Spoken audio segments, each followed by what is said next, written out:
It's week 2 of the college football season and week 2 of the Blitz. Hi, everybody. I'm Joe D'Ambrosio, radio voice of the Huskies. And as always, we kick it off with our head coach, Bob Diaco. Coach, congratulations.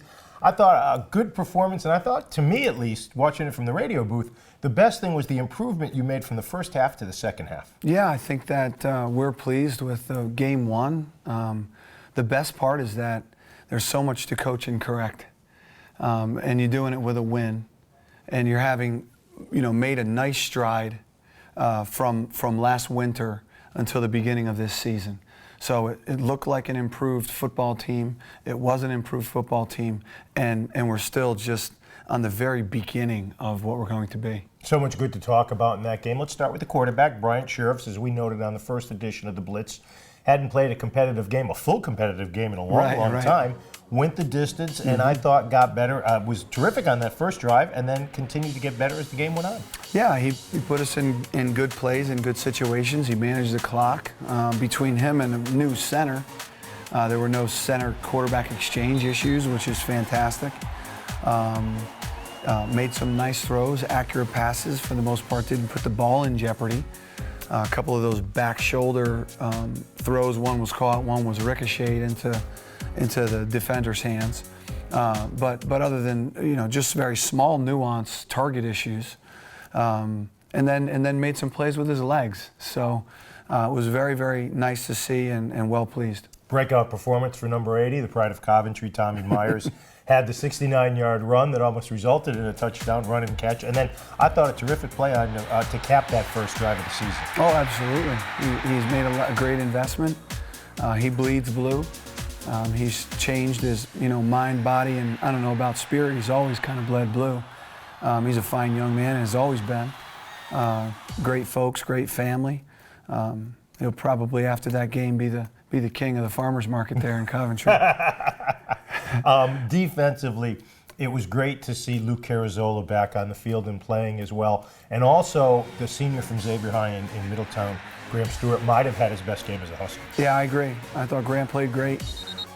Luke Carrizzola was dominant, with great effort, tenacious, and that's the life he lives. He's been like that since we met him. So his best football is out in front of him. You learn something every day. But we got better as the game went on, and the guys are understanding those critical situations. And anytime that you can post 3 and outs and play defense like that, you'll have a chance. All right, this week a whole different animal in Army West Point. The Black Knights, we saw them last year at the house that the boss built. Yep. Different personnel, but same package, and something that teams just don't see that much and is unique to get used to. Yeah, it's a real challenge because there's no way to really get ready for it. I think the perspective of having played in the game a year ago helps. It doesn't keep your eyes any more clean, but it does give you the appropriate energy for the preparation to say, okay, I didn't realize what this was going to be like, and now I do. I know what Coach was talking about when he said X, Y, Z. Right. So we enter the preparation. Again, it's all new, so that's not great that you don't have a volume of reps built up. You just have to deal with what you have right now, this week, because it's that unique. But at least the energy is going to be appropriate after 2014 and what that looked like and felt like. And I would also think a difficult week for the scout team, for the look team, to try to prepare, because it's not something that your backups and your look team players are used to running. They can't be simulated. I mean, you just make an attempt to have the people go into the appropriate areas, but the plays don't look like the plays. I was a pretty good triple option quarterback in my backyard. Well, would you like me to? Yeah, come on out. I don't think so. We'll bring a motorized scooter for you to drive on the field. Ahmad Bradshaw, their quarterback, does not need a motorized scooter. No, fast, athletic, smart with the ball, and a real passer. I mean, the ball zings out of his hand. He could be proficient as a spread offense quarterback in any system, I would imagine. It's not just this. So then you just plug him into this triple option, and it really makes it look good. He's your prototypical guy, I would imagine, that you want there. Tough, big, athletic, fast, with a strong arm. Usually we hear the biggest improvement is from week 1 to week 2 after the way you improved from half 1 to half 2. I would think that even though it's a difficult challenge this week, you have to be excited to see how the players respond. Yeah, listen, when you're looking at this week, it's looking at it in relation to 2014. Right. Because it's a team, it's a canned team event playing an academy. And we would fully expect improved play from 2014 after the better part of a 3/4 of a year's worth of preparation. All right. Absolutely. Should be a fun Saturday at Pratt & Whitney Stadium. Thanks, Coach. Yes. Good luck. Thank you.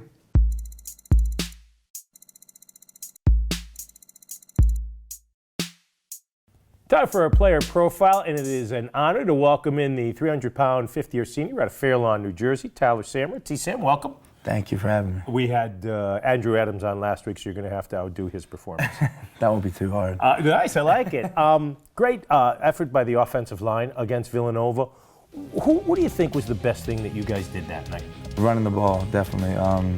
We were consistent in the run game all night, and I think that was a huge thing, huge difference between last year and this year. The offensive line has been such a point of discussion over the last couple of years. Can you just take the viewers through what it was like in the fall and in the spring and the summer with you guys?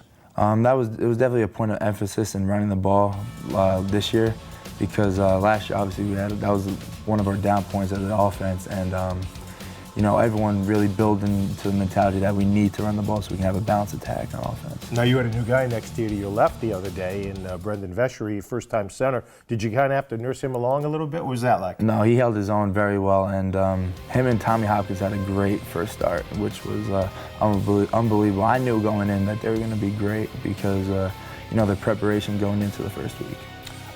New quarterback in Brian Sheriffs. He played extremely well.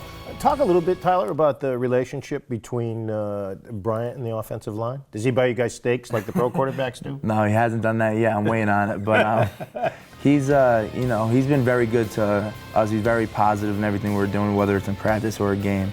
And going into the first series, when we first got the ball, he said, the difference between us and last year is we're going to score this first drive. And when we did that, it's kind of set a mark on what we're trying to do and get accomplished for this season. All right, we have a little segment that we'd like to do with the players called 3 and Out. So here it goes. It's a little off the beaten path.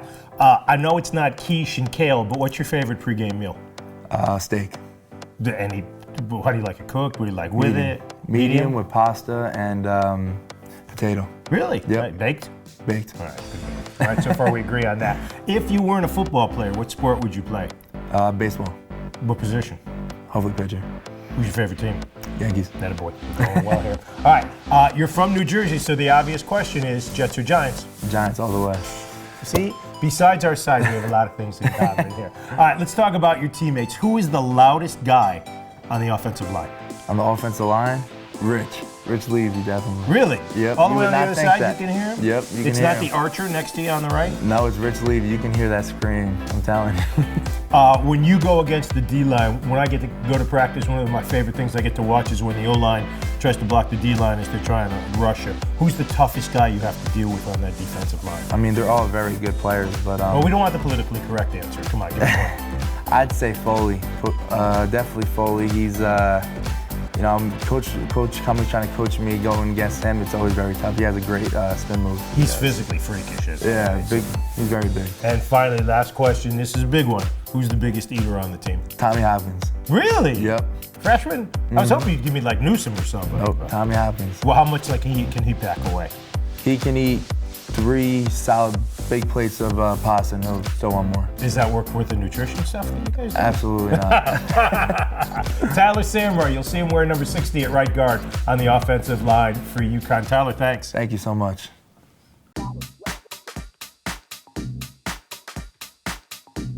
It's a busy day down here on Fairfield Way for the 2015 Student Involvement Fair. The Huskies have been busy preparing for their Saturday game versus Army, but it's time to find out who here knows their foe. Who is UConn football playing this week? Army. They're playing Army. We are the UConn Huskies. Army is the... Blackhawks. I believe the Black Knights. Black Knights? Black Knights. Black Knights. Black Knights. What are Army's colors? Blue and gold. Ooh, what? You got gold right. Black and gold. Black and gold. Black and gold. Black and gold. We have Jonathan the Husky. He's our live mascot. Army also has one. It is not a black knight. What is Army's live mascot? Oh, is it a horse? Is it an eagle? I know this. Some weird animal. It's a mule. A mule. It is a mule. Which U.S. president founded the United States Military Academy? Grover Cleveland. Would it be Hamilton or no? George Washington. Close. A couple later. George Bush. Jefferson. Jefferson. That'd have to be my boy Tommy J. Who is Tommy J? Thomas Jefferson. UConn football is taking on Army this Saturday at noon. Who's going to win? UConn. UConn, no doubt. UConn. UConn, of course. UConn Huskies, baby. The UConn Huskies. I like that.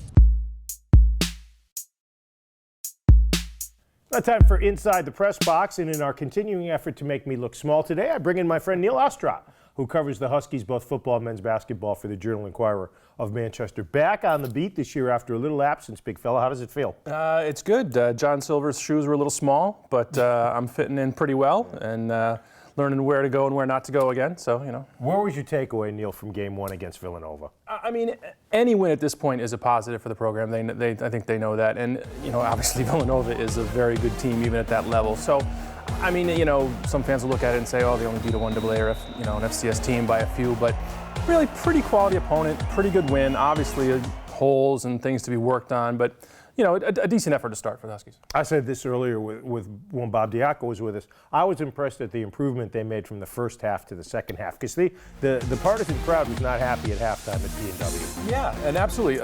Good first drive right coming out of the gates in the second half, and really to start the game, too. I mean, you know, a thing that didn't happen very often last year from my vantage point, you know, was a solid drive to start games, obviously. They had turnover issues to start games, but to start the second half, to start the first quarter, really good job by the offense.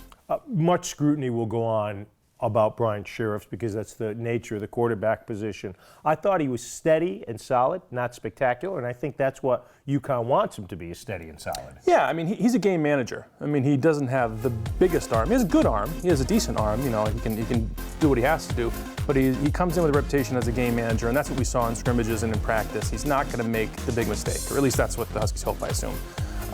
You know, he threw the one interception, which, you know, was not the worst one in the world in terms of, you know, the clock going down, the pressure situation, stuff like that. But no, you know, he made some good runs, made some good decisions, had some good throws. Looks like he's got all the abilities, you know, that they need.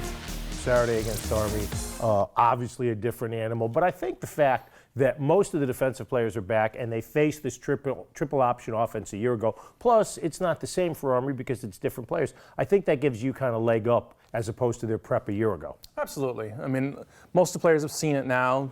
You know, can't do too much worse in terms of some of their decisions last year. Yeah, and a lot of the youth on Army's side is going to help UConn a bit. You know, they have some experienced players, you know, first-time starter quarterback and, you know, some new backs. So that's going to help, obviously. But, you know, obviously it's all about scheme. It's all about, you know, making the right reads with that triple option. And, yeah, a year experience and another year playing Army, obviously.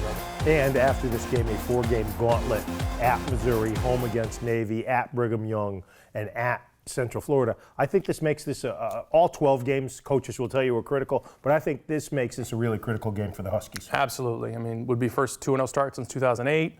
You know, which is a little nugget. Very wow, good, you know, 37 seconds of research. It was impressive. No, but obviously, you know, you have to start hot given that schedule coming up. And obviously, these are the winnable games. These are the ones you're supposed to win. You know, not that you can't win against BYU, not that you can't beat Missouri, but those are obviously Herculean tasks. And getting 2 in the bank before you get there is obviously the way to go. I believe it's the first time we've ever had Herculean drop down the Blitz. Neill Ostrout from the Journal-Inquirer. You can read him in that Manchester paper. Well, that'll do it for the Blitz. Don't forget, if you can't go to the game, you can watch it on CBS Sports Network, or you can listen to it on the UConn IMG Sports Network, beginning with our pregame coverage at 10:30. Now, for Neill Ostrout, Tyler Samra, Bob Diaco, and all of our crew here at UConn Video, I'm Joe D'Ambrosio. Thanks for watching the Blitz.